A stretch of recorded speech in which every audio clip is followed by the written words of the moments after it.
자, 여러분 안녕하십니까. 오늘도 이런저런 암호화폐에 관련된 정보들 모아가지고 여러분들께 인사를 전해드리고 있는 크립토 토마토입니다. 자, 일단 미국 경제에 관련된 소식이 있어가지고 가지고 와봤는데요.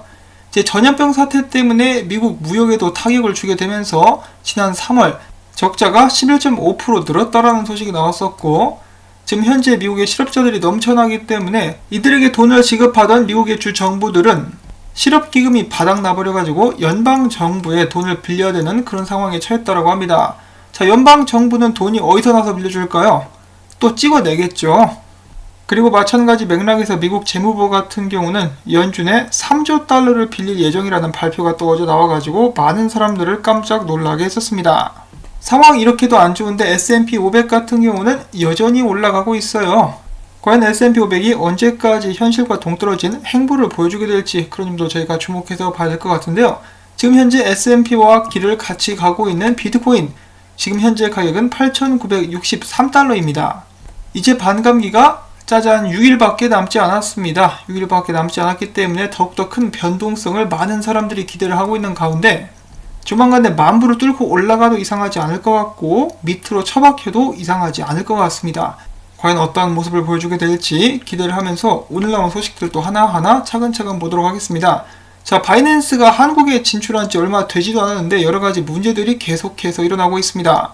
최근에는 바이낸스 KR 보이스피싱으로 입금 계좌가 정지를 당해버렸다는 소식이 나왔는데요. 이제 바이낸스 같은 경우는 우리은행의 벌집 계좌를 사용하고 있었죠. 자, 그런데 바이낸스 KR의 한 양아치 회원이 암호화폐 대리구매 아르바이트를 하면서 자신의 계좌로 보이스피싱 단체 범죄 자금을 입금을 받아버린 것입니다. 그래서 거래소에 원화 입금 계좌에 이체를 하게 되면서 일이 불거지며 바이낸스 KR의 입금이 정지가 된 것입니다. 그래서 바이낸스 KR 같은 경우는 직접적으로 잘못한 것은 없지만 양아치 때문에 피해를 입은 쪽이라고 봐야 될 것이라고 합니다. 안타까운 소식이라고 말씀을 전해드릴 수밖에 없겠고요. 자, 그 다음에는 브레이브 브라우저의 CEO가 이렇게 이야기를 했습니다. 브레이브 브라우저의 활동 유저 수가 1300만 명을 넘어갔는데 여전히 극소수의 사람만 암호화폐 기능을 사용을 하고 있다. 암호화폐 기능 보급에 있어서 가야 할 길이 멀다라고 이야기를 하고 있는 것인데, 암호화폐 같은 경우는 아직도 일반인들에게는 정말 생소하고 낯선 그런 자산이라고 볼 수가 있겠습니다.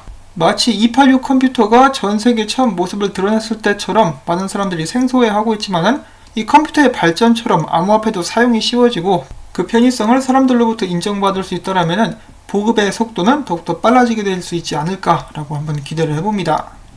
자, 그 다음에는 비체인에 관련된 소식이 나왔는데요. 비체인과 마스터카드 그리고 알리페이가 중국과 호주의 국제 서플라이 체인 컨소시엄에 합류하게 되었다는 소식입니다. 이들은 호주에서 중국으로 수출되는 760억 달러 관련 무역 산업에 참여하게 될 것인데요. 중국 밖의 무역금융은 마스터카드가 담당을 하고 알리페이는 호주에서 중국으로 들어가는 금융을 담당하게 될 것이며, 이 무역 과정 속에서 물량 추적 및 관리 같은 경우는 서플라이 체인 기술의 비체인이 활용되게 될 것이라고 합니다. 자, 그 다음엔 전 세계에서 가장 많은 유튜브 구독자를 갖고 있다고 알려진 퓨디파이에 관련된 소식인데요. 퓨디파이 같은 경우는 한때 유튜브를 떠나면서 이제 디라이브라고 하는 블록체인 기반의 라이브 스트리밍 플랫폼에서 활동을 한다라고 해가지고 굉장히 또 주목을 받았었는데 디라이브가 나중에 어떻게 됐죠? 트론에 팔렸습니다. 자, 그런데 그것에 관련된 영향이 있었는지 없었는지는 모르겠지만은 이번에 디라이브를 다시 떠나서 유튜브와 독점 계약을 체결했다라고 하네요. 유튜브 같은 경우도 이런 거물을 놓칠까봐 이제 약간 걱정이 됐었나 보죠. 저 같은 작은 개미 같은 이제 유튜버들은 이제 밟으면서 거물들에게는 이제 관리를 철저히 해주는 그런 모습을 보여주고 있는데, 뭐 억울하면 출세해야죠. 그게 안 되니까 이렇게 발표도 찍소리도 못하고 있을 수밖에 없는 것 같습니다. 자, 그 다음에 유명 암호화폐 트레이더죠. 돈 알트 오리 선생이 이야기합니다. 반감기 전 비트코인 랠리는 이더리움 쇼치기에 적절한 기회가 될 수도 있다. 지금 현재 이더리움이 주봉 차트 기준 강력한 저항선에 놓여 있다고 하는데, 이더리움이 떨어지게 되면은 슛을 한번 거하게 치겠다라고 예상을 하고 있는 것이죠. 그래서 반감기 전에 비트코인 변동성이 커질 수가 있는데, 반감기 전으로 비트코인이 만약에 크게 떨어진다 그러면 이더리움 역시 폭락하게 될 것을 예상을 하고 있다라고 이제 볼 수가 있겠습니다. 지금 가격대를 보니까 다음 지지선까지 154불 이 정도까지 보고 있는 것 같죠. 자, 과연 비트코인이 떨어지면서 이더리움도 떨어지게 될 것인지, 아니면은 비트코인이 오르면서 이더리움도 오히려 힘을 받게 될 것인지, 반감기와 함께 그 결과를 지켜보도록 하겠습니다. 자, 그 다음에 비트코인 인프라 개발사인 블록스트림이 비트코인 인공위성을 쌓아 올린 지 한 2년 정도 된 것 같은데요. 이번에 셀라이트 2.0 버전을 공개했다라고 합니다. 여러분도 아시다시피 비트코인 같은 경우는 이 인공위성을 통해 가지고 인터넷이 마비가 됐거나 인터넷을 사용할 수 없는 지역에서도 비트코인을 주고받을 수 있도록 도와주는 그런 서비스를 제공하게 되죠. 이렇게 2.0 공개가 되었다라고 하면서 자랑스럽게 이야기를 해주고 있는데, 비트코인에 대한 기술적인 발전은 언제나 환영입니다. 자, 그리고 반감기가 시시각각 다가오게 되면서 반감기에 대한 기대감 그리고 관련 기사들이 쏟아져 나오고 있습니다. 2016년도에 비교해가지고 반감기 관련된 구글 검색량이 4배가량 올랐다라고 하는데요. 그만큼 시장이 커졌기 때문에 당연하다라고도 볼 수가 있겠습니다. 이 구글 검색량이 가장 많은 지역들은 서유럽과 중유럽이라고 하는데요. 전에는 아프리카 쪽이 우위를 차지했었는데 지금은 스위스, 네덜란드, 슬로베니아, 에스토니아, 오스트리아 순으로 비트코인 반감기 관련된 구글 검색량이 많다라고 합니다. 또한 중국의 비트코인 채굴자들 같은 경우는 반감기 후에 비트코인 가격이 급등하게 될 것이다라는 기대와 흥분을 감추지 못하고 있다는 소식 또한 나오고 있습니다. 최근에 채굴업자들을 대상으로 설문조사를 한 결과 45%가 앞으로 6개월 안에 비트코인이 $10,000에서 12,000달러로 급상승하게 될 것이라고 예상을 하고 있다고 하는데요. 절반이 넘는 57%의 채굴업자들 같은 경우는 반감기 후 6개월 동안 암호화폐 시장에 매수 세력이 대거 유입될 것으로 또 예상을 하고 있었다고 합니다. 노브그라츠도 최근에 비슷한 이야기를 계속해서 했었죠. 거시적 경제 영향 때문에 많은 투자자들이 비트코인 쪽으로 이렇게 눈을 돌리고 있다. 오히려 반감기보다 지금 경제 상황이 안 좋은 것이 더욱더 비트코인의 수요를 높일 수 있다라고 전에 주장을 한 바가 있습니다. 또한 이어서 암호화폐 분석업체 센티멘트 같은 경우는 최근에 암호화폐 거래소가 보유하고 있는 테더 비율이 떨어지고 있다고 하는데요. 그동안에 엄청나게 테더가 많이 쌓였었는데 그 테더가 빠져나와서 어디로 흘러가고 있다. 바로 비트코인으로 흘러가고 있다고 예상을 하면서 조만간에 비트코인이 다시 9,000달러를 회복하게 될 것이라는 전망을 남겼다고 합니다. 그런데 솔직히 9,000불대 같은 경우는 지금도 왔다리 갔다리 하고 있습니다. 이제 가장 중요한 것은 10,000불을 넘고 1,500불대에 있는 강한 저항선을 뚫고 위로 올라갈 수 있어야 되겠죠. 과연 테더가 비트코인 상승에 어느 정도 힘을 실어주게 될지 그런 점도 지켜볼 수가 있겠지만은, 비트파이넥스에서 가장 유명한 고래로 알려져 있는 조007 같은 경우는 비트코인에 대해서, 특히 이번 상승에 대해서 계속해서 경고를 하고 있습니다. 그는 비트코인 반감기가 임박함에 따라 과도한 투기가 일어나고 있다. 이러한 투기 같은 경우는 트레이더들에게 나중에 큰 실망을 안겨줄 수가 있겠는데, 비트코인 같은 경우는 여전히 극도로 낮은 거래량에 기반해서 반등을 하고 있다. 이런 상황에서는 비트코인이 내일 당장 20,000달러까지 올라가게 될 수도 있고 2,000달러까지 떨어지게 될 수도 있다. 자, 그렇지만 중요한 것은 똑똑한 트레이더들은 이미 비트코인을 팔고 USDT로 환전을 하고 있다라고 그는 주장을 했는데요. 이러한 그의 주장은 저희가 방금 전에 봤었던 센티멘트와는 좀 다른 반대의 주장이라고 볼 수가 있겠죠. 테더에서 돈이 줄어들면서 비트코인으로 가고 있는 듯이 보이긴 하지만은 똑똑한 트레이더들은 여기서 빠져나가고 있다라고 조007은 이야기를 하고 있습니다.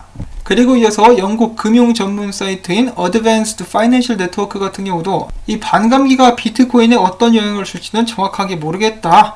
이제 반감기도 반감기지만은 아직까지 이 전염병 사태가 큰 영향을 주고 있기 때문에 이런 거시 경제 상황 속에서 비트코인이 어떤 식으로 반응할지는 좀 더 두고 봐야 된다는 투로 이야기를 했습니다. 그러면서도 그는 이 국제 무역 위축이 비트코인 가치를 상승시킬 것이라는 예상을 하기도 했었는데요. 지금 저희가 첫 번째로 봤었던 기사가 바로 그것에 관한 것이죠. 전염병 사태 때문에 전 세계적으로 국제 무역이 타격을 입고 있습니다. 이러한 타격이 비트코인 가격 상승에 긍정적으로 작용하게 될 것이다 라고 그는 주장을 했고요. 그 다음으로 해서 암호화폐 헤지펀드 판테라 캐피탈의 창업자 같은 경우는 엄청난 설레발을 치고 있습니다. 그는 2021년 8월에 비트코인이 50만 달러를 넘어서게 될 것이라고 이야기를 했는데요. 이 비트코인 가격은 역사적으로 반감기로부터 약 459일 전에 바닥을 형성하고 상승을 했으며 평균 446일 후 최고점을 형성을 했다. 이런 걸로 봤을 때 이제 446일 후가 되는 2021년 8월 같은 경우 50만 달러를 넘어서 53만 3,431불, 하나로 치면은 6억 원이 넘는 그 정도 가격까지 상승하게 될 것이라고 어마어마한 대형 설레발을 꺼내가지고 막 휘두르기 시작했다라는 것이죠. 그런데 여기는 한 가지 함정이 있습니다. 역사적으로 비트코인의 반감기를 분석을 해봤다라고 해도 반감기는 여태까지 2번밖에 없었거든요. 그 2번의 데이터만을 가지고 미래를 정확하게 예측하기는 좀 힘들지 않을까라고 한번 생각을 해보는데요. 만약에 전 세계 경제가 붕괴가 되면서 연방준비제도가 지금보다 더 빠른 속도로 달러를 계속해서 찍어댄다 그러면은 그렇게 되지 말란 법도 없을 수는 있겠습니다. 여러분들께서도 조금만 뉴스를 이제 검색해보시면 아시겠지만은 전 세계 여러 나라들, 특히 개발도상국 쪽에서 그 나라의 화폐 대신에 비트코인을 선택하는 모습들을 종종 찾아보실 수가 있습니다. 이런 현상이 점차 확대가 되게 된다면은 비트코인 가격도 올라갈 수밖에 없겠죠. 자, 그 다음에는 비트코인 분석들 몇 가지 보도록 하겠는데요. 첫 번째로는 크립토랜드가 이야기합니다. 만약에 이런 식으로 블리시 페넌트가 계속해서 나오면서 지금부터 상승하게 되면 어떨까? 1500불대까지 쏘게 될 수도 있지 않을까라고 이제 긍정적인 분석을 남겨주었고요. 사토시 플리퍼의 의견은 아직도 똑같습니다. 반감기 전까지 9400불대를 한번 두드리게 될 것이고 반감기 후에 8400불대까지 조정, 그 후에 삼각수렴을 깨부시고 슈퍼떡상, 반감기 후에 있을 큰 하락이나 조정에 대해서 어느 정도 대비를 하고 있는 듯한 그런 모습을 보여주었고요. 제가 전에도 잠깐 소개를 해드렸었던 비트코인이 반감기를 앞두고 있지만은 조만간에 오히려 떨어지게 되지 않을까라는 것을 어렴풋이 예측을 해볼 수가 있습니다. 그것은 바로 비트코인 일봉상 과매수 상태, 이 RSI가 70 근방에 있을 때마다 큰 폭으로 하락을 했었던 그런 일들이 있었다라는 것인데요. 지금도 비트코인은 여전히 과매수된 듯한 상황에서 거래가 진행 중에 있고요. 맥디 같은 경우도 조만간에 하락하게 될 가능성이 보이고 있으며 하락 크로스가 나오게 될 가능성이 보이고 있으며 일단 21일 이동평균과 200일 이동평균에 골든 크로스가 나오게 될 것 같기는 하나 여전히 하락하게 될 가능성은 큰 그런 상황이다 라고 이야기를 하고 있습니다. 그나마 이제 긍정적으로 볼 수 있는 것은 200일 이동평균선을 이제 그 암호화폐가 넘어서게 되면은 어떤 자산이 넘어서게 되면은 상승 추세로 분석을 하곤 하는데 200일 이동평균이 이제 8000불대에 있다 이거죠. 그래서 어느 정도 조정을 받는다 할지라도 8000불대를 지켜줄 수만 있다라면은 아직까지도 이제 강세를 유지할 수 있는 그런 여력이 있다라는 것이 좋은 점이라고 볼 수가 있겠고요. 그 다음에는 비트코인에 큰 조정이 오게 될 수도 있다라는 또 다른 강력한 지표가 있어가지고 한번 가지고 와봤습니다. CME의 OI, 오픈 인트레스트인데요. 오픈 인트레스트는 미결제 약정 잔고를 이야기를 하는 것인데요. 저도 종종 과거의 기사를 통해 가지고 미결제 약정이 높으면은 새로운 자금들이 이 선물 시장으로 들어오게 된다라고 소식을 종종 전달을 해드린 적이 있었는데요. 그런데 여기서 문제가 되는 것이 뭐냐면은 과거로부터 봤을 때 종종 이 미결제 약정이 꽤 높았을 때 보시면은 미결제 약정에 관련된 차트인데요. 이 미결제 약정이 높았을 때마다 비트코인은 엄청난 하락을 경험을 해왔었습니다. 미결제 약정이 높지 않았을 때도 물론 비트코인은 하락을 했었는데 미결제 약정이 높았을 때 숫자들을 한번 매칭을 해보시면은 보시면은 미결제 약정이 높죠. 높고 또 높고 지금도 굉장히 높습니다. 그런데 그럴 때마다 어땠죠? 하락이 이렇게 왔었어요. 만약에 이런 패턴이 반복되게 된다면은 비트코인 지금부터 크게 하락하게 될 수 있는 가능성이 있을 것 같습니다. 이 반감기라고 해가지고 여러분들도 보셨겠지만은 정말 많은 사람들이 상승을 기대하고 있는 이때 뒤통수를 강하게 후려버리면서 비트코인이 떡락하게 될 수 있는 가능성이 높아지고 있다는 것이죠. 물론 정말로 어떻게 될지는 뚜껑을 따봐야 알겠습니다만은 여러가지 지표성으로 봤을 때 비트코인의 큰 폭의 조정이 동시에 예상되는 것도 사실입니다. 참고가 되실 수 있기를 바라고요. 무조건 떨어진다라고 말씀드리는 거 아니니까 오해는 하지 마시길 바랍니다. 비트코인이 어디로 갈지는 귀신도 모릅니다. 미국 귀신은 알겠네요. 세력 옆에 붙어 사는 미국 귀신은 알겠지만은 한국 귀신은 알 수가 없어요. 귀신도 영어가 돼야 이제 미국 세력이 뭘 하는지를 알 수가 있겠죠. 자, 헛소리는 그만하고 이렇게 해가지고 저는 오늘도 열심히 준비해본 소식들 여러분들께 전달을 해드릴 수가 있었습니다. 부디 여러분들께 도움이 꼭 됐으면 좋겠고요.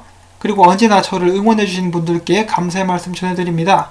그리고 어제 또 김재홍님께서 5일 연속으로 후원을 해주셨어요. 와, 정말로 연타석으로 홈런을 때려주셔가지고 너무너무 감사의 말씀을 전해드리고요. 처음처럼님께서도 저에게도 후원을 해주셨고 효민사랑님께서도 저보고 힘내라고 이제 후원을 해주셨습니다. 여러분들 너무너무 감사드립니다. 지금 유튜브에 광고가 안 나오죠. 그것은 수익 창출이 이루어지고 있지 않기 때문인데요. 그 말은 제가 수입이 전혀 없다라는 것을 의미를 합니다. 그래서 후원해주신 분들께 다시 한번 감사드린다는 말씀을 전해드리면서 저는 오늘 영상 여기서 또 마무리를 짓도록 하겠습니다. 구독과 좋아요 부탁드리면서 행복한 하루 되시길 바랍니다. 안녕히 계십시오.